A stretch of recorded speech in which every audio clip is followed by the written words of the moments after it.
Okay, so that night sucked last Thursday night. Obviously, 0 for 2. The Phillies lost to the Dodgers and lost the series 3-1. And the Eagles, of course, got humiliated by the Giants. Yeah, and look, I mean, I know I did the vid before the Giant game, and I said I thought it would be a tough game, tougher than a lot of people, had it out to be. You're playing on the road, you're playing in a stadium that, I mean, I know firsthand, myself and Slim know firsthand, that in recent years, sans last season, that the Eagles have not favored very well in. And the Giants right now are playing with, they're playing with some life. They got the young quarterback in Dart. They got another young player making plays in Scadaboo, who I didn't like it when they drafted him. I thought that might be a problem because he was really good in college, and not always you're going to draft a guy in college, really good in college, and it's gonna come over to the pro level. But you can tell he was going to be a player in the NFL at the NFL level, and he has been so far. And again, brought life to that offense and to that team, and they all played like it. Now, I will admit that I didn't watch the whole game because my attention was on the Phillies, the postseason game. Playoffs will always take preference over um, regular season games, even NFL games, as few NFL games that there are compared to the other sports where you have so many regular season games. And I understand every game is important, and I did kind of know what the score was. Um, but obviously, a close playoff game in a winner, it's over type of game for the Phillies. I had to watch it, and I felt kind of bad watching the end of it. How that game ended, how our season ended on a terrible play by Ryan Kirkring. But we'll get to the Phillies. We'll get to them in this vid too. So I have my ideas about the offseason. But for the Eagles, look, it was a tough loss. Now it's two in a row. They're 4-2. The only saving grace is the rest of the division. Sans the Giants didn't do well this past week. Dallas loses at Carolina, and the Commanders lose at home to Chicago. It's a week to week deal. I've said this. You never know what's going to happen. Particularly this season, it's just so topsy turvy. This team beating that team beating that team. It just there's no real rhyme or reason to some of this, but you just don't know. I mean, week to week, you just don't know. And already people are writing the Eagles off, which I think is ridiculous because it's only been you know um, 6 games, and have they played good football? No. Can they play good football? I believe they can. We're going to see. It's a tough game this week against another team with good pass rush in Minnesota. Good defense. They're well coached. And we're going up against our old buddy there, Carson Wentz, it makes it an interesting game. But, I mean, it's a winnable game. The Eagles just have to do what they're capable of doing to win the game, and that is play good football and don't turn the ball over. I mean, look, you got to go back to basics sometimes. And I understand that one of the biggest issues for this team is playing 4 solid quarters. And you got to find a way to do it, even though it's on the road. Got to find a way to do it. One of the biggest problems that I've seen so far with the Eagles is the lack of the ability to sustain the running game. And part of that is because the offensive line, which we got so spoiled with over the years, being one of the top, if not the top, offensive line in the league and making holes and creating holes for whatever the running back was in recent years, right? In particular, Saquon last season. And we don't have that now. You have injuries, you have players not playing as well. For whatever reason, they're just not, making those plays that we're so accustomed to seeing them make. The brotherly shove seems to still work, but outside of that, and you can't just do that down the field. So outside of that, you look at this offensive line and you see that, yeah, I mean they're not, creating those holes for the running backs, and they're not giving Jalen the type of time that any quarterback would need, back there to make some passes. And Jalen's not without fault. He's missed some throws. He missed a big throw last week that would have been a touchdown to Smitty. I mean, the week before against Denver, I don't think it was on Jalen, but AJ stops his route. And if he scores a touchdown there, if he doesn't stop his route and he goes and he scores a touchdown there, I don't think Denver makes that comeback. I think the lead is just too much for Denver to come back in that game. And you look at last week, if the pass was there and Smitty, I mean, there wouldn't have been any way the Giants were going to get to him. That's a touchdown. And that's points that were taken off the board because the pass was not made. And that's on Jalen. And then late in the game, again, we talk about Jalen not turning the ball over, not how great he is at not turning it. And at the worst possible moment when the Eagles are driving, as ugly as it was, but the Eagles are driving and they have a chance, here comes a big interception, right? And I'm not saying that Jalen can't pass the ball. He can. But the running game is what this team's bread and butter is. It sets up their whole offense. It sets up the passing game. And the Eagles, even though they have two terrific wide receivers and a tight end, this is not a pass first offense, and it shouldn't be, because their strength is running the football. They have Saquon Barkley. They have a big weapon there that they really haven't used enough. He's certainly going to be fresh going into this game in Minnesota. And I hope he has a vintage Saquon game in Minnesota. I feel he has to for us to get a win. Break off some big runs, do things that we know he's capable. We've seen him. We got so used to seeing him do last year, right?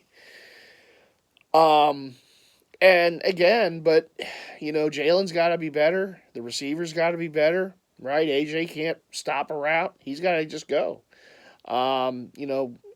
Make that play that he didn't make a couple weeks ago, right? Jalen's got to make that throw tomorrow that he didn't make last week against the Giants, right? Can't turn the ball over at the worst time. And again, we haven't really been used to saying that about Jalen over the past, really since midway through last season, because he didn't turn over the ball at the most important time of a game. And then you see him do it last week, and that's how you know that game just wasn't going to be a win. When he throws that interception there. And it was not a good read by him. Apparently AJ was open over the middle. He probably should have gone to AJ there. But again, the Eagles, as bad as it was, still had a chance to get that game, and they couldn't do it, in part because of the turnover, in part because, Jalen doesn't hit Smitty earlier for what would have been a touchdown. And at the end result is the Eagles lose, and the Giants and their fans celebrating like they won the Super Bowl. That was kind of comical, Giant fans. You can be better than that. I know it was a win, and your fan base hasn't been very used to seeing a lot of wins, but I mean, to go that crazy about that win, I know it was against the Eagles and defending champions, but my God. It was like you guys treated that like a playoff game, like a playoff win. It's like, see, that's the difference, right? The Eagles win a game, and we're nitpicking.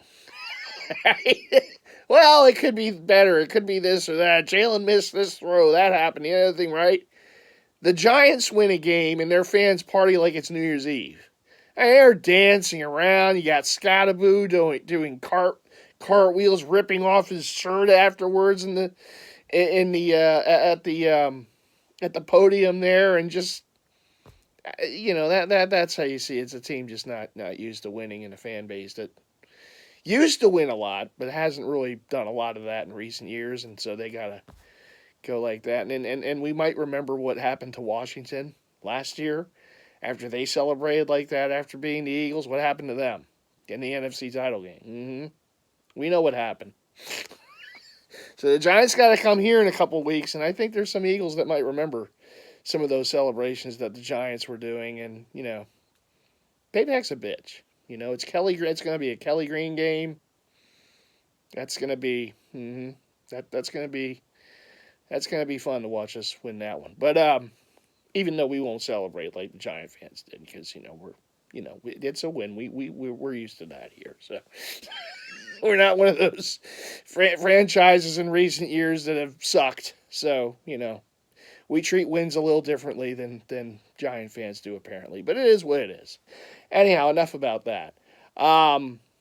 Back to this week. So you got Minnesota, and again, it's going to be a tough game. It's on the road. Even though the Vikings have had their issues with quarterback, with injuries and whatnot, Carson, he's actually played okay. Is he setting the world afire? No. He had a comeback win in London the last time they played. And, good on him for that. Carson's time here was very up and down. It was curious. I think that's the best word for it.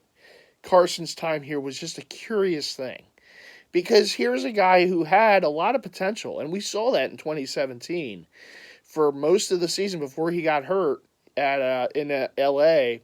towards the end of the year and was out for the rest of the way.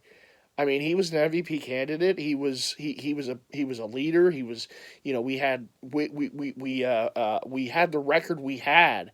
We got the home field advantage that year because of how Carson played and because of what this offense was doing. And yeah, the defense was playing good too, but that offense was just otherworldly at times. I mean, you had that one play, I think it was a primetime game against Washington, I believe, where Carson goes into the pile, and then you have Kelsey dragging him out, and Carson's running for how many more yards after that where it looked like he was stopped.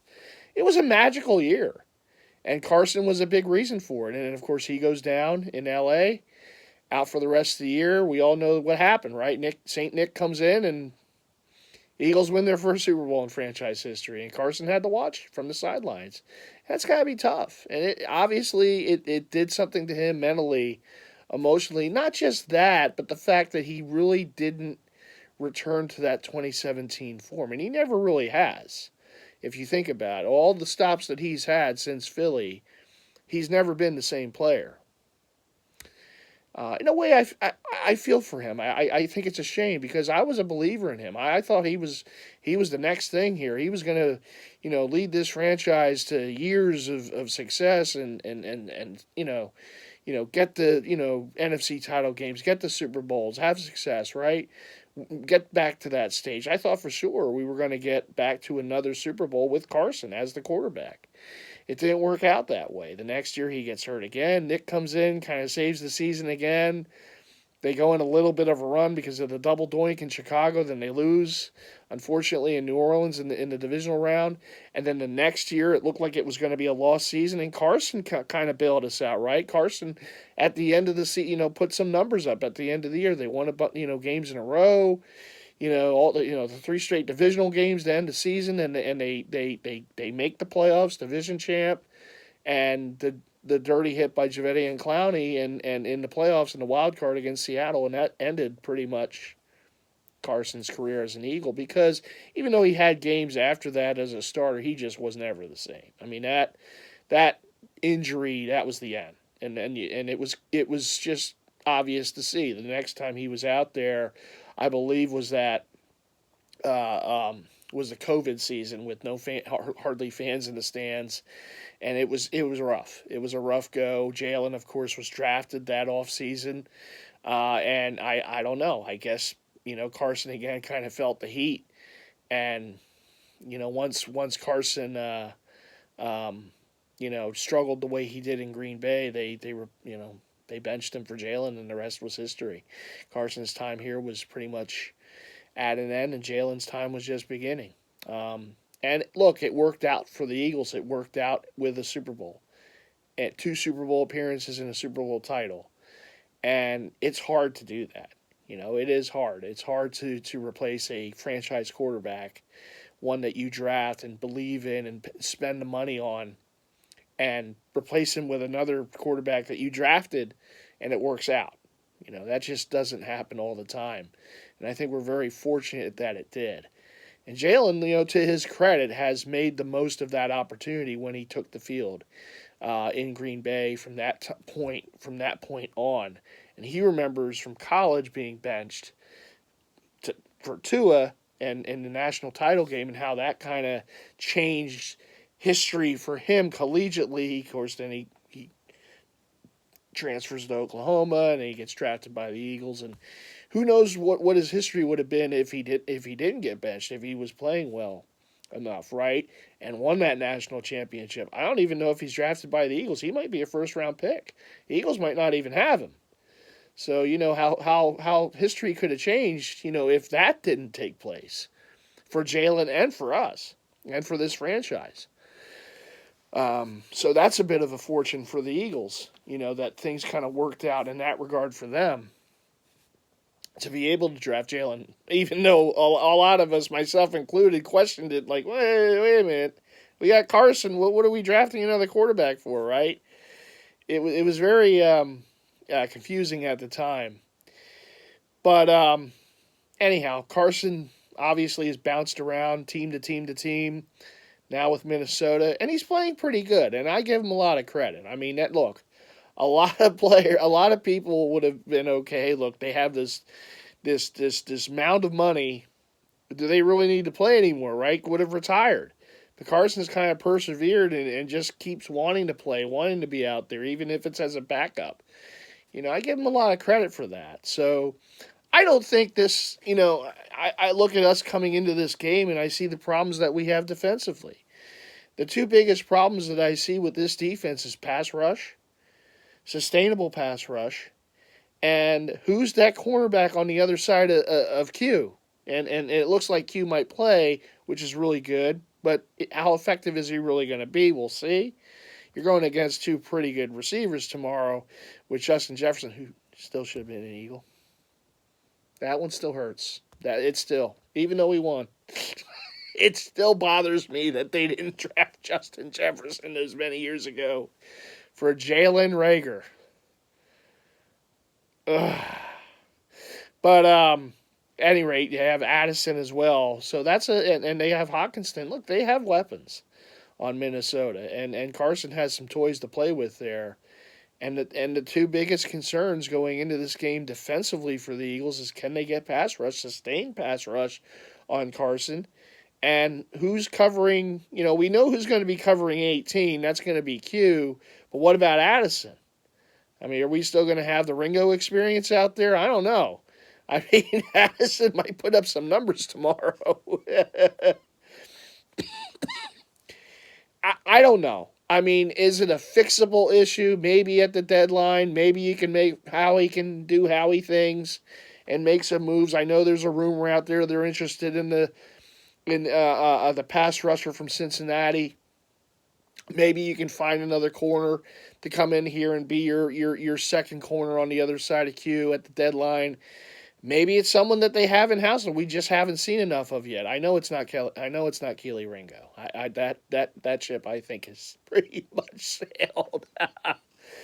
But I don't know. I don't know, and we're not going to know until the deadline what this defense is really going to look like, because there still could be a move made. Maybe they get another pass rush. Maybe they get another corner to go on the other side of Q. Maybe Howie can kind of patch this up.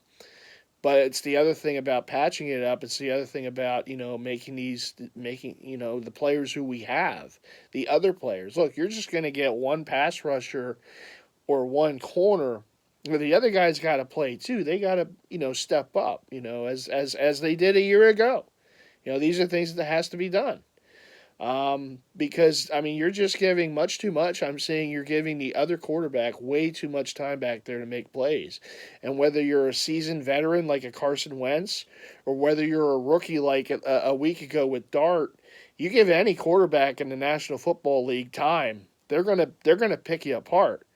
And that's exactly what's happened here in the last few weeks. You look at what happened a few weeks ago. Why did Denver win the game? Because we just didn't have sustained pass rush to get to their quarterback. And he just made plays all over the field, left and right, dip, dip, dip, dip, dip, making plays. Because he had time to throw the ball and survey the field and find his receivers. The same thing last week. I couldn't name you any of those receivers on the Giants. But it didn't matter because Dart had all the time in the world to survey the field and hit whoever it was that was wearing a Giants uniform playing wide receiver or tight end for the Giants last week and making plays. He made some plays with his feet. Yes, he did. But he made a bunch of plays with his arm. I mean, every time I look up, he's converting another third down, making another play downfield, another throw here, another throw there. And, pardon the pun, but he was throwing darts because the Eagles were allowing it. They weren't getting sustained pass rush. And this has been a problem going on even when they were winning games, even when they were 4-0.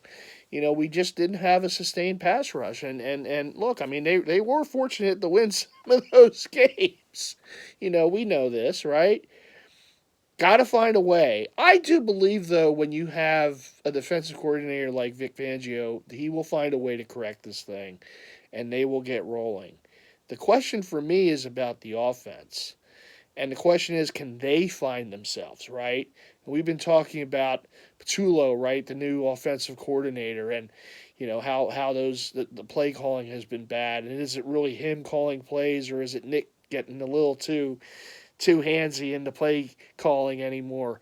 We know what happened a few years ago, and I don't think that this is the same as a few years ago. I know that was the big concern. The Denver loss to me wasn't like from 2 years ago. Last week's loss against the Giants was, because last week I saw no compete in this team, and that's what we saw 2 years ago in the 2023 season when we from that 49er game on, we just saw no compete level on this team, and they were just basically a carcass of a team the rest of that season, including in the playoff game against Tampa. I didn't see that against Denver, but I saw it last week. And if I see it again tomorrow against Minnesota, yeah, we can start worrying about, this is looking like 2023 again. Because we cannot go back to that, right? I just think this team is too good to go back to that. I just do. I think that they showed it last season. They showed what they're capable of doing. And I understand the offensive line needs to be better. The defense needs to be better. Jalen needs to be better. The whole team needs to be better, right? The coaching needs to be better. But the players on the field are the ones that have to make the plays. You can put whatever play call in that you want. Players have to execute, right? Patullo, or Sirianni, whoever called that play for Devontae Smith last week, he was wide open, and Jalen just doesn't hit him with a pass. A couple of weeks ago, whoever called the play for AJ, again, he stops his route.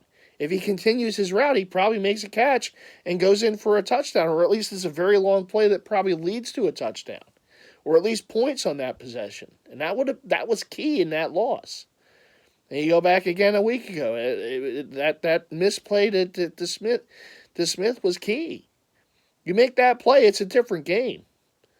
Might it be an ugly win? Sure, but it probably still would have been a win, and I'll take it at that point, particularly after watching what the Phillies did. That was rather rough. But listen, a lot has to get better. It's up to the coaching staff. It's up to the players. It's up to the front office to change this thing around. We can't have a redo of 2023. That was just way too painful. Can't deal with that again. And I am very hopeful that this season does not turn into 2023. But we're going to have to see, right? Have to see how they do tomorrow. How do they do next week against the Giants in a revenge type of situation, type of game at the Link, right? We already know what the Giants did to them once. You going to allow them to do it to you again? Or are you going to have some pride and show them, look, you're still the little brother here, okay? We're still up here. We're still the defending champs, and you're still below us. And they got to treat them like that. They got to trample on them. But we'll see. We'll deal with that game next week. Right now it's Minnesota, and we'll see. We'll see. I have hope that they find a way to get a win tomorrow. I think it's going to probably be a close game. It might be one of those, um, you know, um, you know, fight tooth and nail kind of games that comes down to the fourth quarter. Maybe it comes down to a Jake Elliott kick. Maybe it comes down to a Jalen Hurts game-winning drive. We'll have to wait and see. But I still have hope in this franchise and this team. They showed me too much not to. And I think that they find a way to get a win in Minnesota. If they don't win this game and they lose 3 straight and they look as bad as they did or similar to how they looked a week ago in the Meadowlands, now it's time to really worry. But if they find a way to fight and get a win, I think that, a win's going to go a long way to start to turn this thing around. And I think that's exactly what they need to do tomorrow. A tough place to play. Minnesota's no joke. Their fans are loud. It's a loud stadium. That defense is playing good. They're well coached, and on offense they have a lot of weapons for Carson. So, you gotta give that team and the respect that they're earned, and just go in there again, but find a way to get a win. Find a way to get a win. I mean, it will definitely go a long way for them, and particularly for this fan base, right? To start to put away the memories of the last 2 games. But anyhow, we'll see. That's my take on the Eagles. Let's get to the Phillies here. I know this is a season fan for the Eagles, but I am a Philadelphia sports fan. And from time to time in this series, I will touch on some of our other teams. The Phillies for sure, because if the Eagles are like my number 1 in Philly, the Phillies are number 2 for me as far as the pecking order goes. I'm a partial season ticket holder to the Phillies. I've seen a lot of good. I've seen a lot of bad over the years, maybe a little more bad than good. And this past Thursday night was one of the rough ones. To me, that series against the Dodgers, and we saw what the Dodgers did since, right? 4 straight sweep against the Brewers, and Shohei looked like an out-of-world player, again. And Shohei, to me, should be the highest-paid player in baseball. It should not be Juan Soto, because he walks a lot. There's no way Juan Soto should be making more money than Shohei Ohtani. It's an absolute travesty in the game that there's a player making more than that unicorn in LA, and they're very lucky to have him, and I really hope they appreciate him. I know they do, but he's just an amazing player. And to me, one of the things that's painful about losing to them, and that's a great team, defending champion, but one of the things that makes it so tough is because we held Shohei down. He didn't hurt us. He pitched okay in the start that he had, but with his bat, he didn't hurt the Phillies at all. He had like 1 RBI single in the entire series. The Phillies did their job against him. Other guys hurt them, and the Phillies hurt themselves, as they've done in recent years. My biggest concern going into the playoffs wasn't even about the hitting, as it's been over the past few years, right? It was about the fundamentals. To me, this Phillies team, the way they were currently construed, were not a very good fundamental team. We've seen it throughout the years. We saw the base running mistakes. We saw the defensive blunders. And you can't play a team like the Dodgers. Really any team, but particularly the Dodgers. A dynasty kind of team like that you have to be sharp. You have to be at your fundamental best to beat that team in any series, whether it's a best of 5, whether it's a best of 7. You have to be you cannot have fundamental lapses and hope to beat that team. And what we saw in that series was too many lapses. Too many lapses. Bad throw to home by Trey Turner that should have been an out against I'm blanking on his name, Teoscar Hernandez. Should have been an out. He scores a run because of a bad throw home by Trey Turner. You had a situation where the Phillies, the underbelly of the Dodgers was their bullpen. And Roberts was going to them a little too much in game 2, almost giving the Phillies a chance to come back and win the game. And you have Bryson Stott bunt. Why?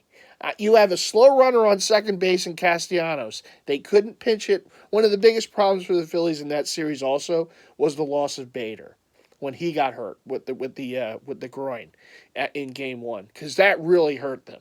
I almost feel like if Bader was in there in the everyday lineup, he was one of those that had a chance to almost, you could feel like he was going to get a hit almost every time at the plate, and he was a great defensive center fielder. So we miss defense with him not being in the lineup, and B, you miss his bat, and that definitely hurt. But what else hurt was that you couldn't pinch run for Castellanos on second because you didn't have Bader available, right? I think he pinch hit earlier in that sequence, if I'm not mistaken, and then they pinch ran for him, and then Castellanos comes up. Now he gets a hit. He's on second base, right, which he was almost out.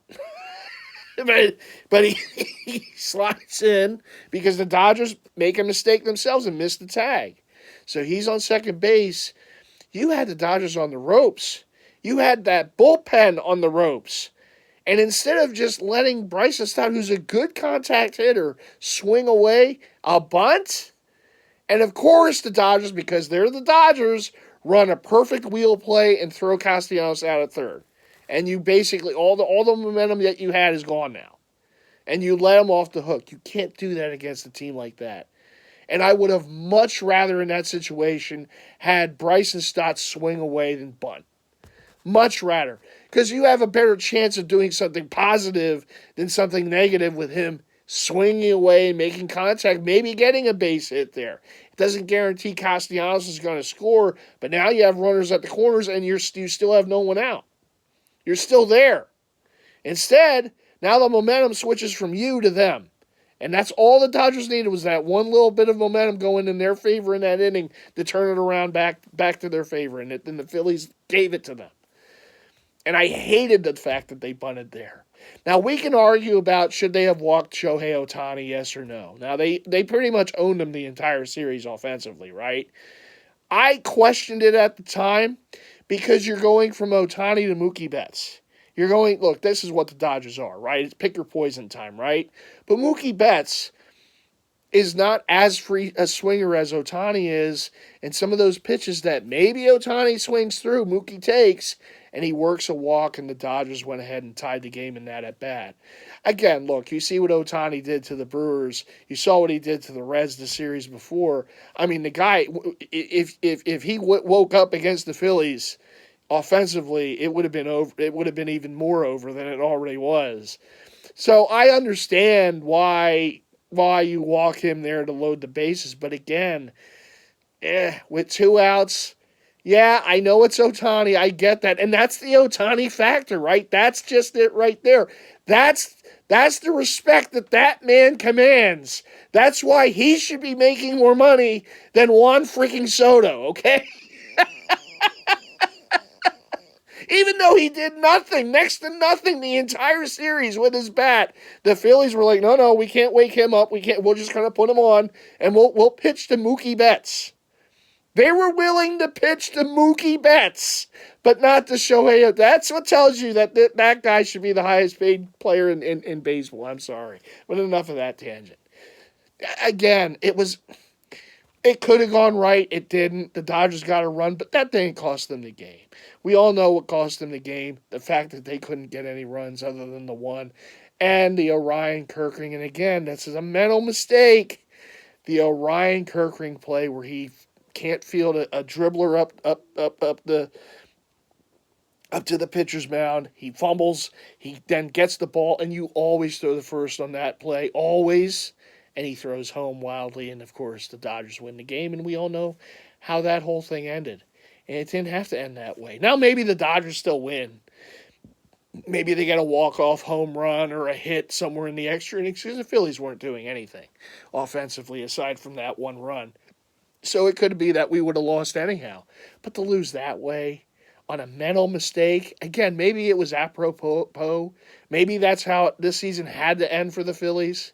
Because as I said, they were not a very mentally sound team when it came to certain aspects, right? At times they looked amazing.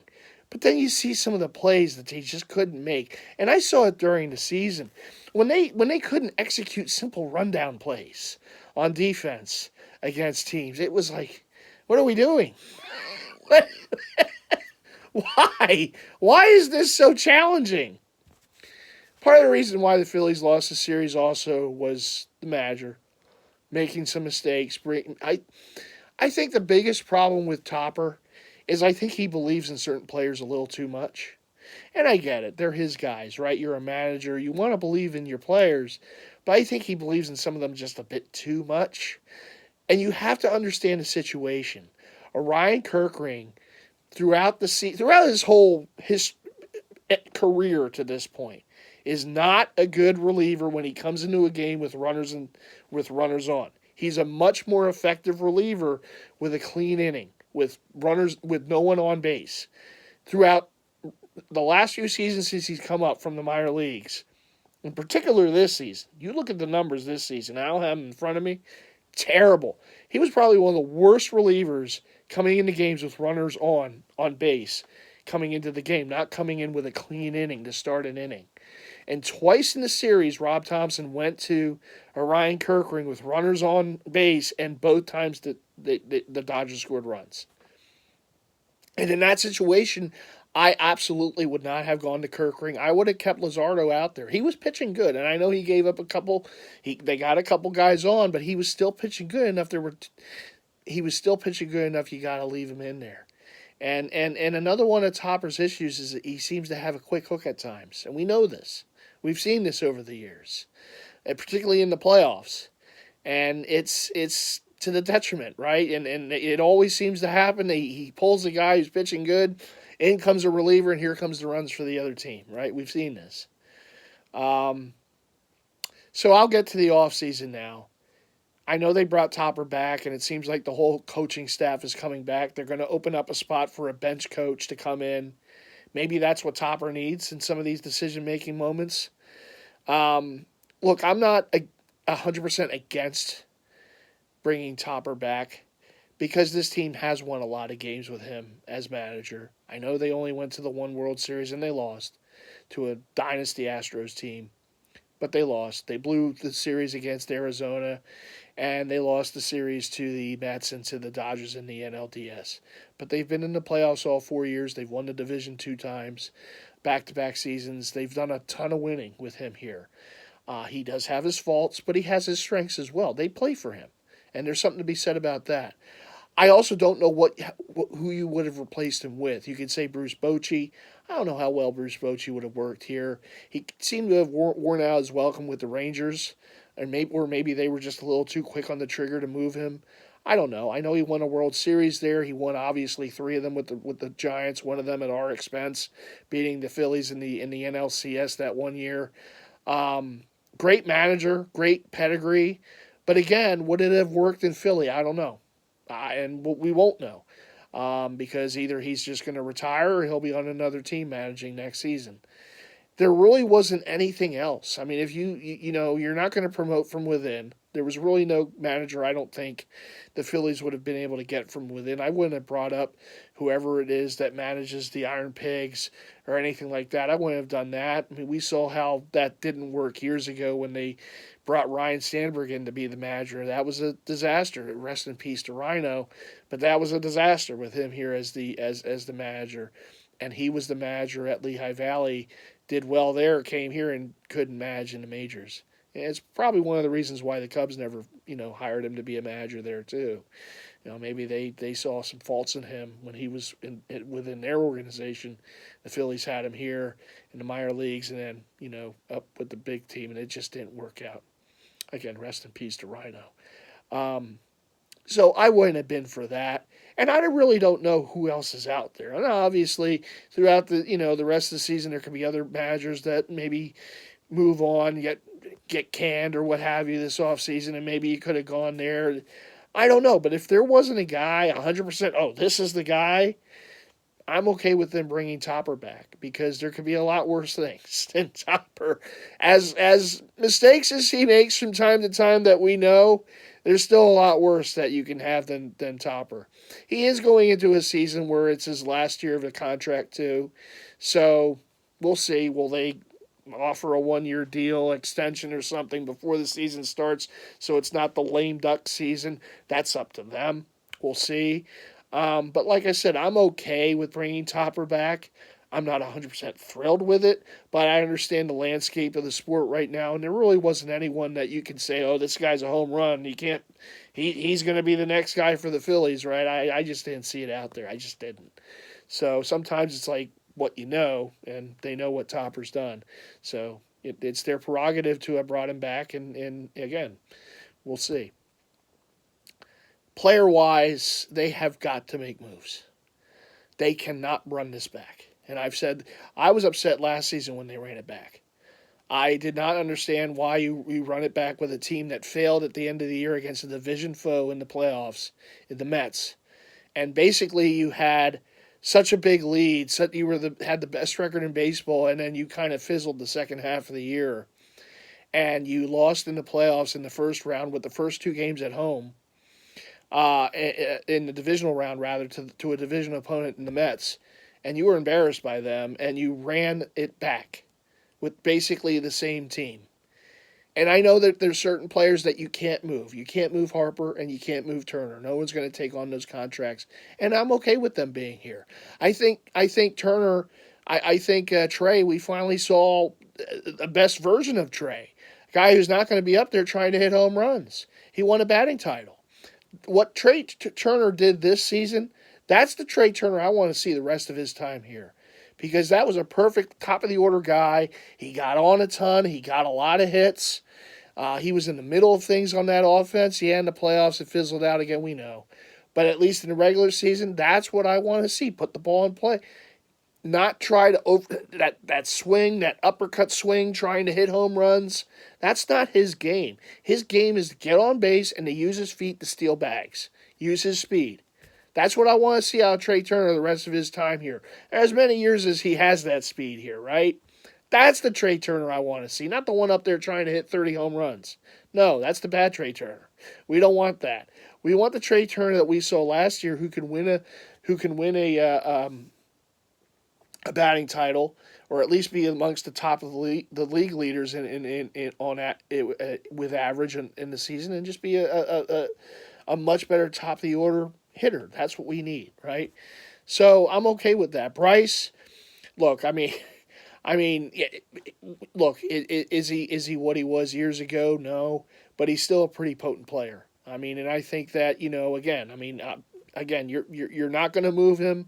You can move his position, maybe move him back to right field. At some point, he'll probably be the team's DH down the road. I think he played pretty good at first, and since he took over at first base, to the point that now he's a Gold Glove finalist at first base. And I think he's really improved his game at first base over the years. So I can certainly understand the argument if they just want to keep him at first base. But now you still have the questions about the outfield. And that's the biggest change that needs to be made. Because the outfield has been a big issue for this team. Just no power out there. The power outage in the outfield. Castellanos is not putting up the home runs that he did when he first came to the team. You're getting nothing out of center. You're getting next to nothing out of left field. They need to find more power in this lineup. And I'm not saying that this lineup needs to be a home run hitting lineup, because I think that would be a mistake, to be honest. I think they need more faces, new faces in that clubhouse. They need change. The lineup needs to look different. Again, you're not going to move Turner. You're not going to move Harper. You're more than likely not going to move Stott. We can talk about Bohm. Maybe they can move him. We'll see. If they don't, that's their prerogative. He's still, arbitration eligible. He's still making pennies on the dollar. So if they want to keep him here and not go after a free agent or trade him and go after a free agent like Bregman, I would understand that too, and put that money elsewhere. Put that money in the outfield. I'd be okay with that. Or make another move, and I'll talk about that momentarily. But the outfield needs to be better. They need to contribute more offensively. Nick Castellanos cannot be here anymore. He needs to move on, and I feel they will move on from him. I think they will trade him. They'll take most of his salary just to move him. Maybe he goes to a team. I don't know where he'll go. Maybe a Pittsburgh, maybe a Miami, maybe a Cincinnati or one of these teams. He can't be here anymore. It just can't happen. It can't happen. I don't know what you do at right. That's up to them. Do you put Bryce Harper back in right field? It's an option. And there's a player out there playing first base who could be here. And as much as I couldn't stand him with the Mets, if he's a Philly, I'd be okay with him here. And that's Pete Alonso. If they choose to go in that route, and Bryce is okay with playing right field again, put Bryce back out in right, okay. You have another thumper in the lineup in Pete who can hit you some home runs, 30-plus home runs a year he can give you. So I'd be okay with that. And you talk about bringing Kyle Schwarber back, and that's going to be the biggest thing that will they or won't they this offseason, because Kyle says he wants a 5-year deal, and he's going to get it. He's going to get money. The man has produced every year he's been a Philly. And I liked him when he was a Cub many years ago, too. It would be very sad to lose Schwarber. But at the same point, if they choose to move on from Kyle Schwarber, if they choose to lose him, and maybe you bring in a Pete Alonso to be your DH, let's say, and Harper stays on first base, and you go after a Kyle Tucker, let's say. You use that money that you would have spent on Schwarber and you delegate it towards maybe a couple guys or, what have you, or one of those guys. Maybe a Kyle Tucker, like I said, maybe you bring in Alonso as well. Now your lineup looks different, but it's for the better too, and you're not staying status quo. Will they do it? No. I think that they will retain Kyle Schwarber, and it's their right to do it. I'd be okay with it. Obviously, he's produced. He's done nothing but produce. When he came to the Phillies, he had a career year this past season. He's an MVP candidate. It's probably going to go to Shohei again, but Kyle's an MVP candidate. He'll finish in the top 2 or 3 in MVP voting in the National League, and rightfully so. He had a tremendous season. Again, disappeared in the playoffs offensively, and we know that. Stands for Game 3, but again, I mean he's been a great Philly. I think he if they choose to bring him back and he finishes his career in Phillies pinstripes, I mean, that's okay. I mean, I'm all right with that because I know what he means to the team. In baseball, they don't wear captaincies, and I really wish they did. I know that Perez wears a C with the Royals. I think they got to put the C on the uniforms. But they don't, and that's the MLB. But if they did, Schwarber would be the team's captain. And it would have gone back to the 22 season. Or maybe if you want to say Hoskins was the captain then, the 23 season. Schwarber is a guy who won a World Series. He went to another one with the Phillies. His voice carries a lot in that locker room. And if they bring him back for that reason alone, just the leadership that he has in that locker room, I'm okay with that. But I'm also, and I will say this, I'm okay if they want to go in another direction, do something different, not run this back, not keep it status quo. And you use that money elsewhere. Like I said, maybe a Kyle Tucker out there who I'd love to see here, or some sort of mixed match of putting that towards multiple players to bring in. Maybe if you go crazy and you get Tucker and Alonso. I mean, yeah, you lose Schwarber, but you get 2 guys who look. I mean, Tucker's a World Series champion, as we know, multiple times with the Astros, and Alonso, as much as I couldn't stand the man when he was with the Mets. If he's a Philly, he's part of the family now. So I don't know about Schwarber. I feel they're going to bring him back, and I think Kyle wants to be here. The fans love him. Team loves him. It's their prerogative to bring him back if they want to spend that money on him. He's earned the payday wherever he goes, whether it's back here or whether it's to another team, and he gets that cheddar. He's earned it. I can't say he hasn't, for his play, particularly in the regular season, but what he's done, and he's made himself a better hitter too, not just a home run hitter. He gets on a ton. He works a lot of walks. He has a great eye at the plate. And again, it's their prerogative if they want to bring him back. And if they're willing to give him a 5-year deal for the money that he's looking for, then the Phillies are going to do it. And I can't fault them for doing that. Because it's not like they're doing that with a Nick Castellanos, let's say, or even an Alec Boehm or one of these other. I mean, you're doing it for Kyle Schwarber, and I'd be all right with that. The other thing I would like to see, and I know I said I don't want to run this back, but I do think another important piece is the catcher. The Phillies, as we stand right now, don't have an everyday catcher. It's not Marchand. He's not an everyday catcher.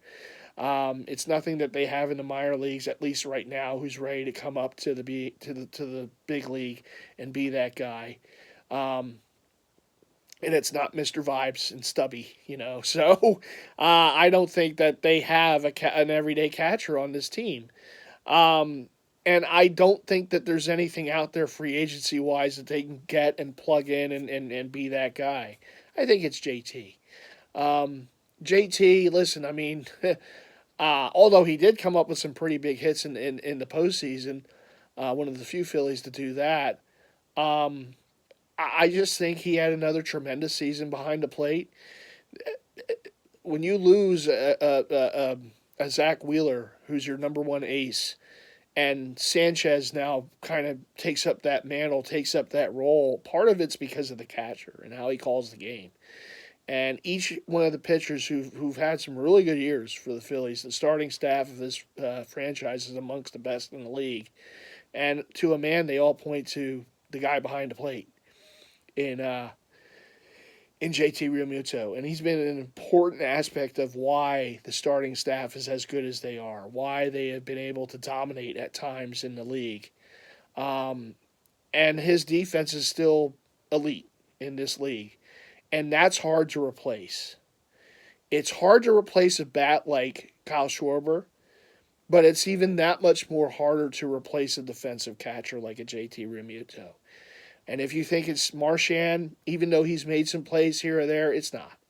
He's not as good a defensive catcher as JT Realmuto. He doesn't call a game as well as JT Realmuto. And over a long season, it's an important aspect. You got to have it with your catcher. You do. We were spoiled here in Philly for many years when we had Chooch behind the plate, Carlos Ruiz. I mean, he was that calming factor back there, right? And we have that now with JT. And I think it's important for them to bring him back. Now, you could say, well, they're going to overpay for him and his age and this and that. At the end of his contract, it's going to look bad. I get all that. You can move on from players. You can eat up most of their salary, trade them to a team or what have you, as they're going to do with Nick Castellanos. So it's doable. And I would bring him back. I think, to me, I think that should be a priority for them right now is to bring JT Realmuto back to be their catcher. And then go after and then try to get Schwarber back. I don't think that Ranger Suarez will be back. And to Ranger, I wish him nothing but the best, and I applaud him for getting the money that he's going to get. It won't be with the Phillies, I don't believe. You look at this rotation next season, you're going to get Zach Wheeler back, and you're also probably going to. I mean, look, they haven't traded him. They don't seem to want to trade him, so we have to see what we have in Mr. Painter next season coming up from the minor leagues. And you also have Sanchez. And I'm not in love with the contract, but you have Aaron Nola still. And you have I'm forgetting, I don't know if Walker's still on the books for next season. But or if they're gonna if Bueller will still be here or not. But you're going to have enough starting pitching where Ranger, will probably be expendable. And again, that's their prerogative. They want to see what they have in Andrew Painter next season. Plus, like I said, you're getting Zach Wheeler back, and you have Sanchez, who's established as well. And we'll see. Have to fill in the blanks after that, with Aaron Nola and what have you. And I understand that's part of the reason why people are saying, you got to bring Ranger back. You got to bring Ranger back. I just think he's going to command a dollar amount that they're not going to be able to do so if they want to bring Schwarber and Realmuto back. And I think, to me, I would definitely bring Realmuto back. Now the question is, do you want to pay Ranger or do you want to pay Schwarber? And if you don't pay Schwarber, you're going to have to pay someone else other than Ranger to take up that DH spot. Because it's no one on this current lineup that's going to do it. Harper's going to want to play the field. He's not going to want a DH. You don't have any other DH players on this roster as it's currently construed, so you're going to have to go out and get a DH. And if you lose a Schwarber, whoever you get as a DH is going to be a downgrade from him. Now you could say, well, maybe you're downgrading on pitching, and that has to be seen. Again, we don't know what Andrew Painter's going to be. I know he didn't have the greatest of seasons in the minor leagues, but he could still look. I mean, there's been pitchers that haven't pitched great in the minor leagues, and they come into the MLB and they find themselves. Happens a lot. So I'm still willing to roll the dice and take that chance and see what Andrew Painter is next season, instead of putting all that money that it's going to take a Boris client in Ranger Suarez to bring him back. And I really loved Ranger when he was here. He was a guy that would do whatever they wanted him to do, whether it was being a starter, where it was coming off the, in the bullpen, particularly in the playoffs, like he did this Game 3. Don't know why they couldn't go to him earlier in Games 1 or 2, but Game 3 when he piggybacked behind Aaron Nola and finished off that game pretty much until the Phillies bats just put the game away. He was a tremendous Philly. I mean, he earned his paycheck this offseason.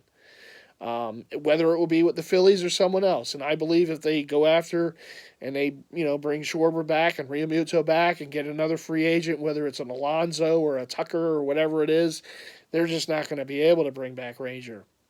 And again, as long as they're filling other needs, I'm okay with that. It's almost like it's a luxury in a way if we bring Ranger back because, again, we have too many needs elsewhere. And I just think it's more important with those other needs. I could be wrong. Andrew Painter can come up and be a flop. I mean, Aaron Nola can just keep going backwards, and it's like, well, now all we have is Wheeler and Sanchez. And it's like, oh no, one of the great strengths is now turning into a weakness. Hey, that's the dice that they're going to have to roll. But I'd, again, be okay with them doing that if they fill other needs that this team needs. And you talk about the outfield, right? If you lose Castellanos, which I believe they will, you have to get a right fielder. If it won't be Harper to go back to right field, now they could. He could go back to right field, and you get Pete Alonso to play first base, and you bring Schwarber back to be your DH, you bring Realmuto back to be your catcher. Well, then what are you doing at center field? What are you doing at left field? Well, center field, it could be Crawford. You can bring him up through the, from the minor leagues in the, after the spring training. Or you can, if Bader will take a bit of a break of a check to come back to the Phillies to be your center fielder for the next few seasons, I'd certainly be okay with bringing Harrison back because he was a spark that this team needed. And he played really well when he was here, and the fans loved him, and he loved his time here. He said so just recently. So if he's willing to come back on a bit of a, I don't want to call it a sweetheart deal, but something that maybe a little less than maybe he would get from a team that might not be a playoff team this offseason, if he goes to goes for a paycheck for like a, I don't know, Nationals or, Pirates or, one of these teams that probably won't make the playoffs this season, and that's his right for doing it. He has a right to make money, but if he wants to take just a little less and come back to a contender like the Phillies, place he already knows, and he knows what this organization's about and about the players and the clubhouse, that would be fine. And then you put Crawford at left field, and we'll see what happens. But in that regard, if you brought back Schwarber, Bader, Realmuto, you didn't bring back Ranger, and you moved on from Castellanos, I don't know if they're able to trade Bohm. They tried to trade him this last offseason. It didn't happen. And it's their right if they don't do it this offseason because, again, control-wise, they have control with him. And that's an important thing, right? You can't just pay everybody. So if you still have some young players like a Stott, like a Bohm that you still have player options and control with over the next few seasons, it's their right to keep those players.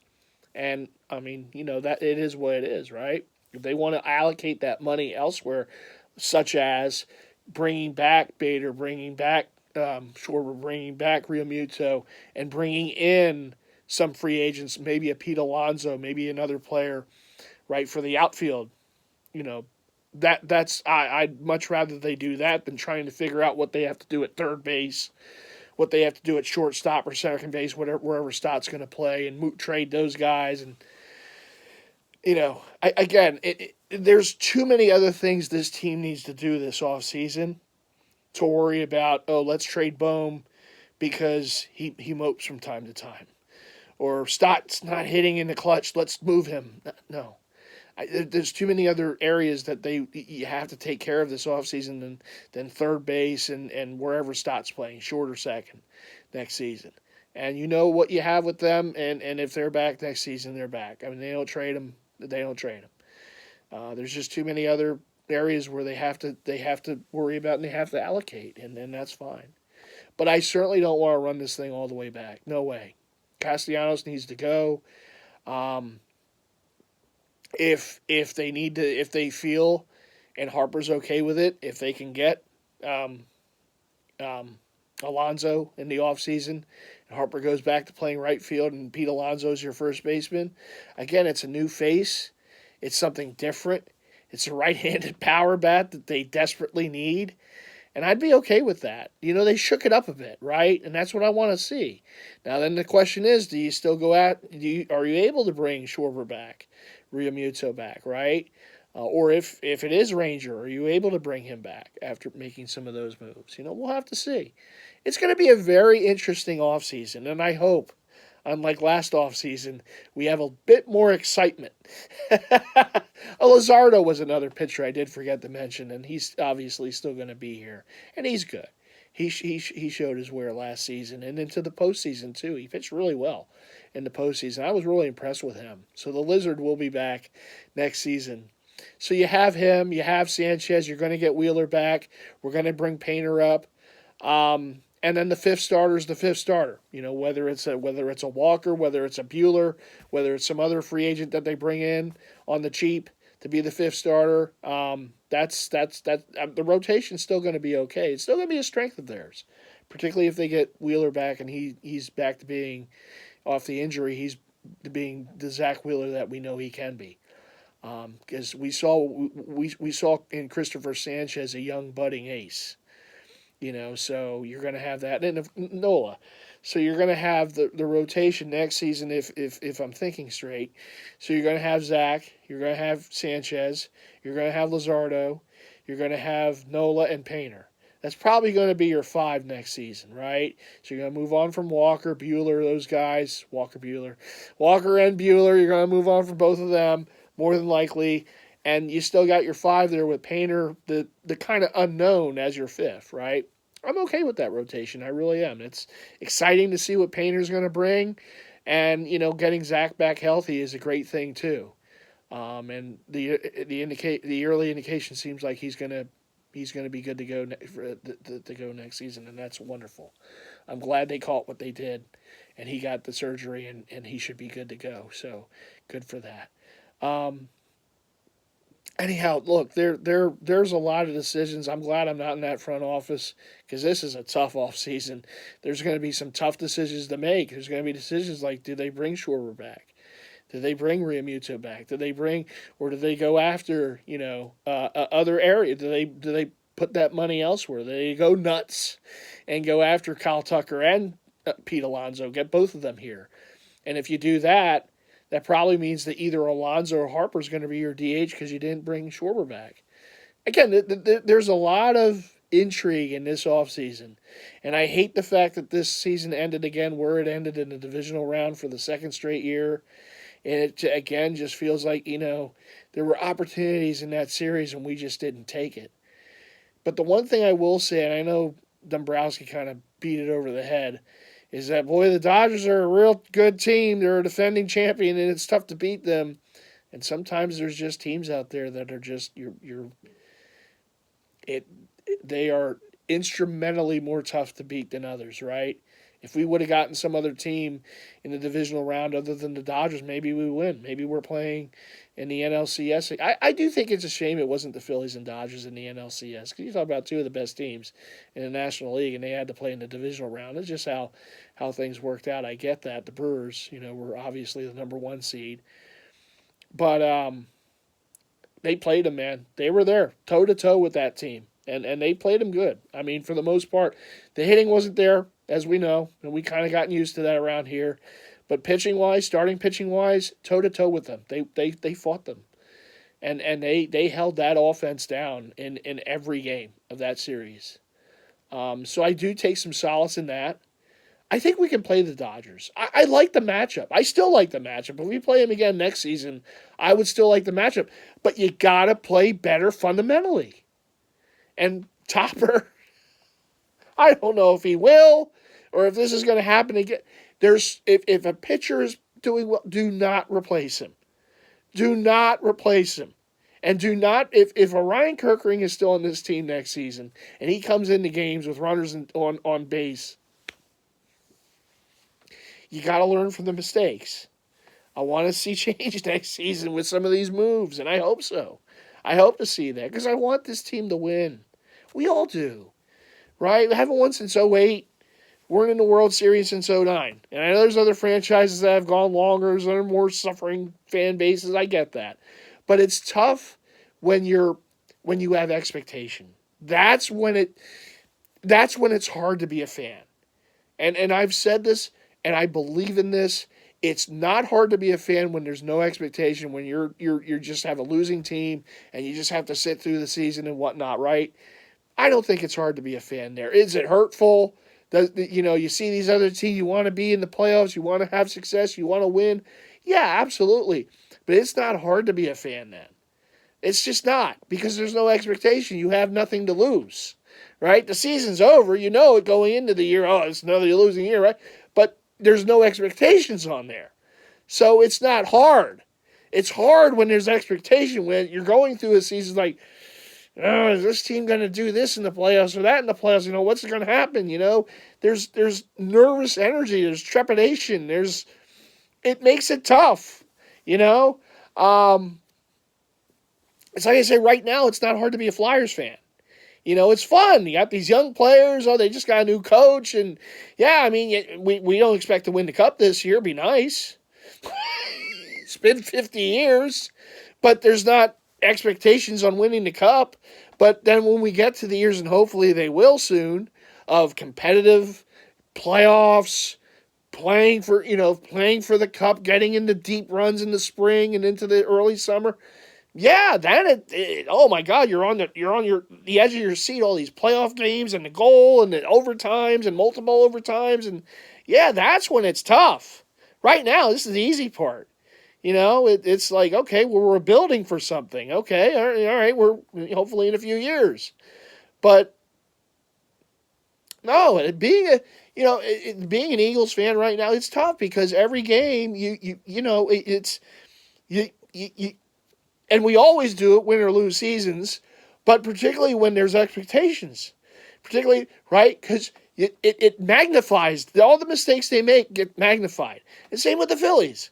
All these mistakes that they made in regular season games and it magnifies because you have these expectations. Oh, why can't Trey Turner do this? Why can't Harper? It escalates.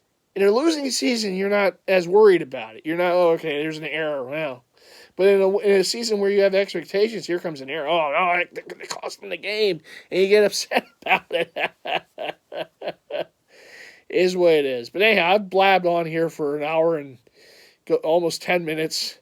And that's my take on both the Eagles and the Phillies. So I hope you all enjoyed this vid. I got to get to bed. Because tomorrow's Sunday. We have game day for the Eagles.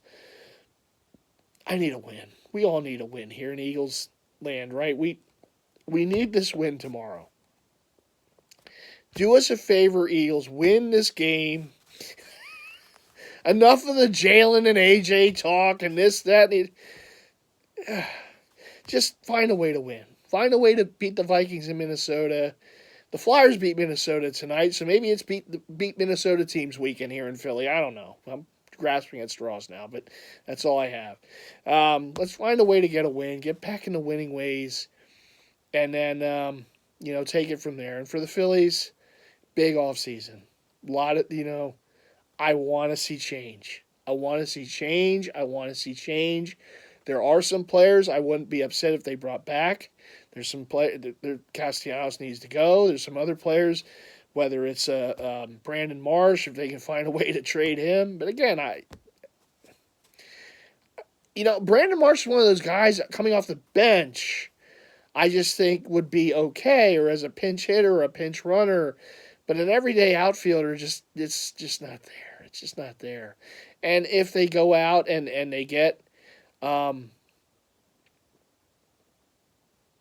Alonso to play first base and Harper goes to right, and you bring back Bader and you bring Crawford in, or maybe Crawford and Marsh can fight it out for left field in the spring training, and we'll see, right?